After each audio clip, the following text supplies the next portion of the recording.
तुम्हारा फोटो नहीं आएगा। समझो, आप जानते हो कि कोई भी वस्तु एक स्थान से दूसरे स्थान को यानी विस्थापित दो तरह से की जा सकती है, एक ढकेल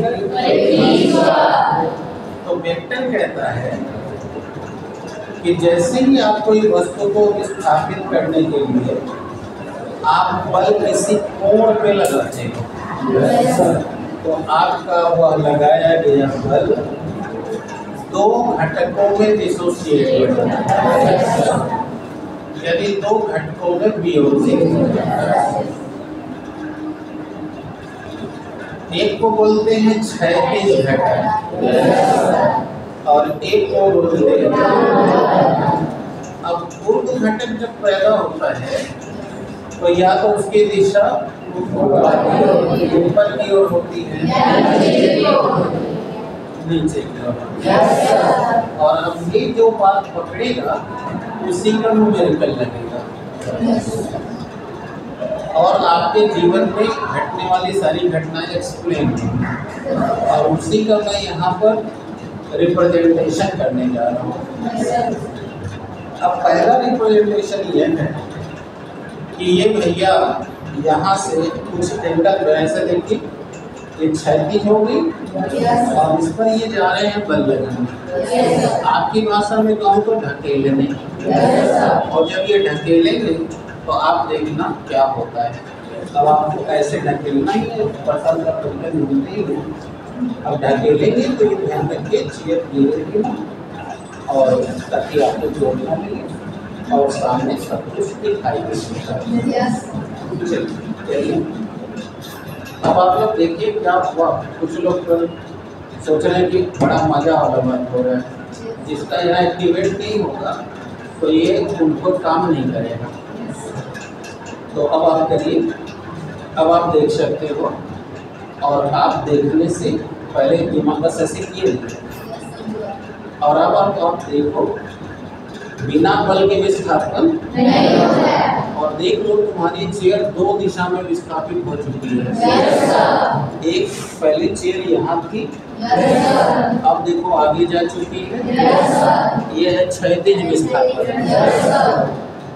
अब बताओ बिना बल के तो विस्थापन नहीं होता, तो इन्होंने तो बल किसी एंगल पे लगाया था और वो एंगल देखो दो डिसोसिएट हुआ और ये किस दिशा में गया है तो इसको देखो आगे ले जा रहा है। दूसरा नीचे देखो, बताओ ये चेयर ऐसे थी ना, अब देखो ऊपर इसीलिए मैंने कहा कि जिसको नहीं देखेगा वो देख लेगा खड़ा होकर। तो देखो ये बल तो यहाँ लगा है, डिस्प्लेसमेंट इस दिशा में गया है। इसका मतलब कि ये भैया का जो बल है वो दो डायरेक्शन में बटा हुआ है। तो ये है हॉरिजॉन्टल कंपोनेंट और ये है वर्टिकल, और जबकि बल एक जगह ही लगाया गया। आया क्या? अब देखो जैसे मैं खड़ा हूँ, अभी मेरा पैर उधर जाए तो देखना मेरा बॉडी यहाँ ऐसे लगेगा करने, यानी कि फोर्स ग्रेविटी द्वारा जो अप्लाई किया गया वो डिसोसिएट है। अब नीचे कीजिए। अब देखो मैंने कहा था कि एक खींच के भी किया जा सकता है। अब जरा खींचो बेटा, कुछ दिखाई दिया? अभी भी ये कुर्सी इधर आई है और वहाँ देखो, यानी कि फिर से ये बल दो घटक में बटा है, ऊर्ध्वाधर ऊपर की यानी वर्टिकल अपवर्ड डायरेक्शन में और एक हॉरिजॉन्टल। अब आपको क्लियर हुआ?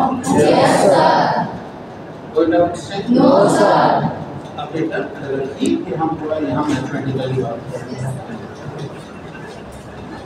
मैथमेटिकली आपको आराम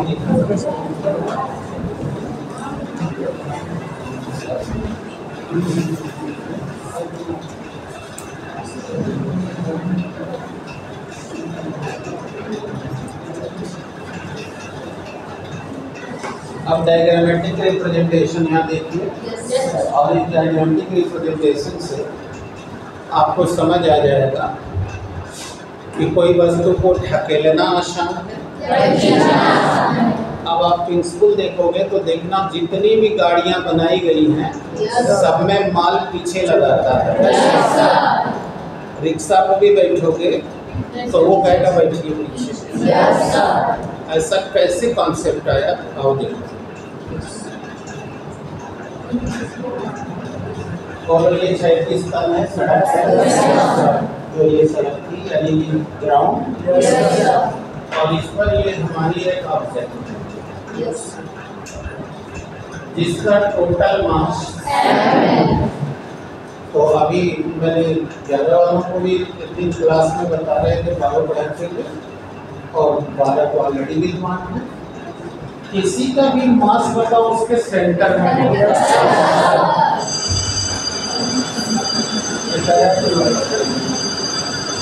तो बोलो ये मास टोटल यहाँ, और हर वस्तु को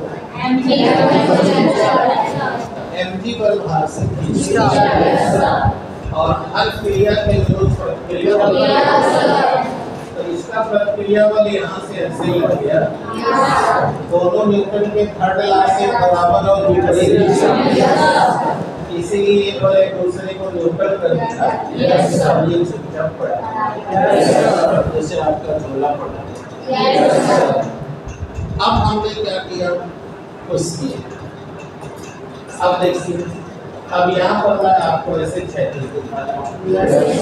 अभी देखे थे भैया जो है ऐसे ठीक लगे हुए हैं, बोलो F फोर्स लगाए, देखो ये थीटा को फोर्स की दिशा ये,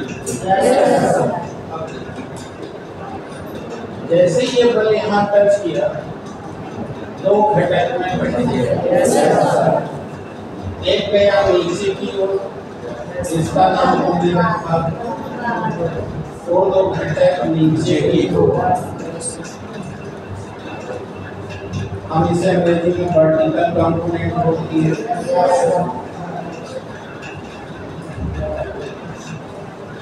और दूसरा देखो किस दिशा में गया,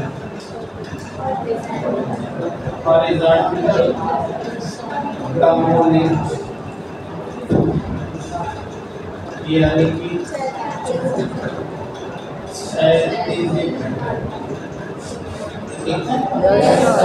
ऐसा ही बोलता है। अब चलो अब देखो विज्ञान गणित लगा रहा हूँ, तो इसका है शीर्षा बिंदु कोण है,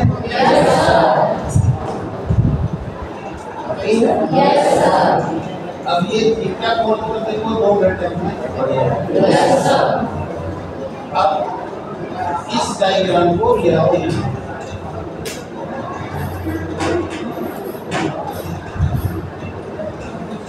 ताकि गंदा ना हो, ठीक है। बोलो इसको ऐसे मिला दिया, तो ये बल लग रहा है F, इसका नाम ए रख दिए, इसका नाम बी। बताओ ये कोण कितने अंश का होगा, बताओ ये 90 डिग्री है, ये ABC एक त्रिभुज बन गया, कौन सा त्रिभुज, समकोण त्रिभुज। हाँ तुम लोग देख लो, जिसको कुछ नहीं आ रहा है उसको क्या क्या प्रॉब्लम है वो अपना कुछ करोगे और सीख लेंगे। हमने 9th में नहीं 6 में पढ़ा है, किसी त्रिभुज का अगर एक कोण 90 अंश हो तो उसे समकोण त्रिभुज कहते हैं। और समकोण त्रिभुज में अगर कोई भी दो भुजा पता हो तो तीसरी भुजा पाइथागोरस के प्रमेय से निकाली जाती। अब इसी में से पूछेंगे तो लगभग 50% को पाइथागोरस का प्रमेय नहीं आता है, तो ये उसकी समस्या बहुत पुरानी है और हम यहाँ वो नहीं हल कर पाएंगे। अब तुमको पता है कि पाइथागोरस के प्रमेयानुसार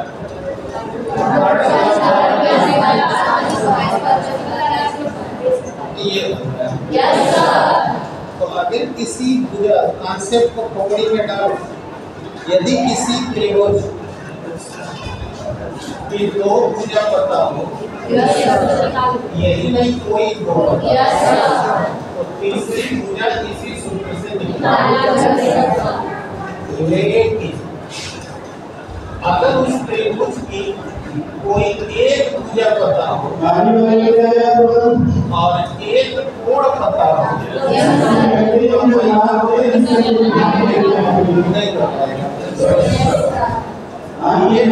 ट्रिग्नोमेट्री बताएंगे, इसे त्रिकोणमिति बताएंगे। तुम 9th में त्रिकोणमिति पढ़े हो, इन रेशियो को 6 त्रिकोणमिति अनुपात से दिखाया जाता है। लंब और अगर कर्ण रखा हो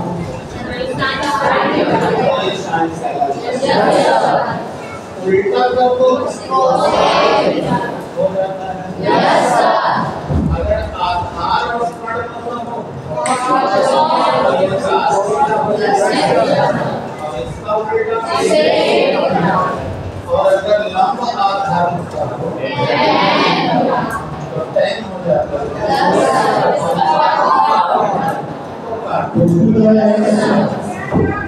तो देखो यहाँ हमको एक कोण पता है। अब कोण के पहले मैं तुमको लंब कर्ण आधार का भी प्रैक्टिस करवाऊंगा। 90 अंश के सामने की भुजा, 90 अंश के सामने की भुजा कर्ण कहलाती है। कोण के सामने की भुजा और बच गई उससे आधार। बताओ यही ना हमको निकालना था। तो आधार चाहिए और कर्ण पता है। बताओ कौन सूत्र बन रहा है? ये तो अब मैंने यहाँ लिख दिया आधार कर्ण आधार चाहिए। इस आधार का नाम हमारी भाषा में बोलो कौन है?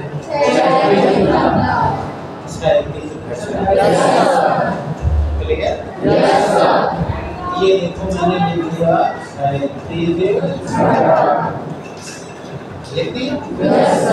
बोलो कर्ण कौन है? बराबर बोलो कौन है? अब बोलो तुम्हारे बल का क्षैतिज घटक मिल चुका है।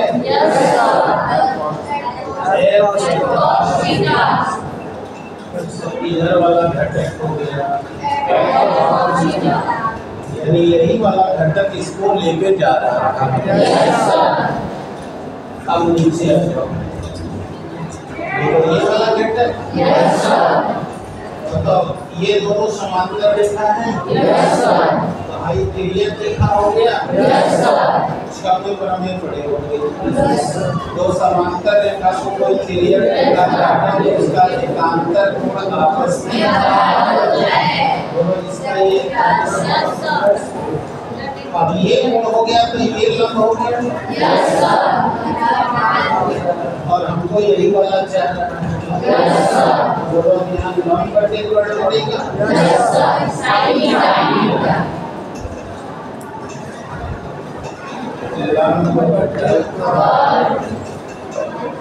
लंब निकालना है जिसका नाम है वो द्वारधर करना है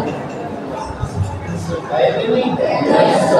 कर्ण अभी बोलो द्वारधर करना है तो ये नीचे लग रहा है।